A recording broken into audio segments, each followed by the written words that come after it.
నమస్తే అన్న. నమస్తే అన్న. ఏం పేరు నీ పేరన్నా? నా పేరు బెళగల్ వీరేష్ అన్న. బెళగల్ వీరేష్. ఏ బెళగల్? డి బెళగల్ కోసి పక్కన బెళగల్ విలేజ్ అదే కదా, మండలం కోసిగే. ఇత్తనం యాడ్ చేసింది మీరు? కిలాడి. బాగుంది ఇత్తనం? బాగుంది, వేసుకోవచ్చు. ఎవరైనా వేసుకోవచ్చా? కాయ ఎట్లుంది? బాగుంది. కాయలు జామకాయలాగా ఉన్నాయా? కొమ్మకి 5-6 కాయలు. కొమ్మకి 5-6 కాయలు. అంటే ఇది బయలుభూమా నీళ్ళభూమేనా? బయలుభూమేనా?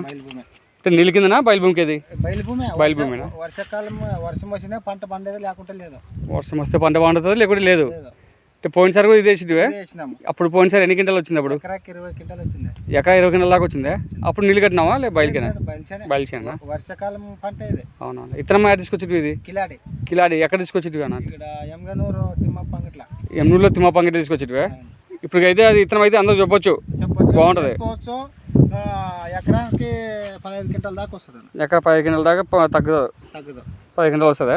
మందులు ఎన్నిసార్లు కొట్టినావా? నేను దీనికి 5 సార్లు కొట్టినాను. 5 సార్లు కొట్టినావా? నీ ఫోన్ నెంబర్ చెప్తావా? చెప్పన్నా. 96 18 86 01 35. మొత్తం ఎంత వేసినావు భూమి అంతా? ఎకరన్నర వేసినావా? పర్వాలేదు అయితే.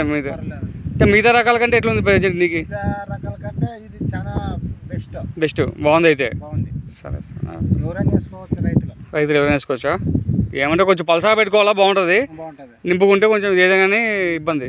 నీకు మొగ్గ సెట్ ఏమైనా రాలిపోయింది? ఏమన్నా ఏం రాలేదా? అంటే మొగ్గ సెట్ ఏం కనబడలేదు ఎక్కడేమి. బాగానే ఉంది ప్రజెంట్ అయితే, అంతా బాగానే ఉంది. నీకు అదే ఎట్లా ఉందో కనుక్కుందామని మనం వచ్చినాం అన్నది. కాయం బాగా లావు కాయ బాగుపడింది. బాగుంది. జామకాయలు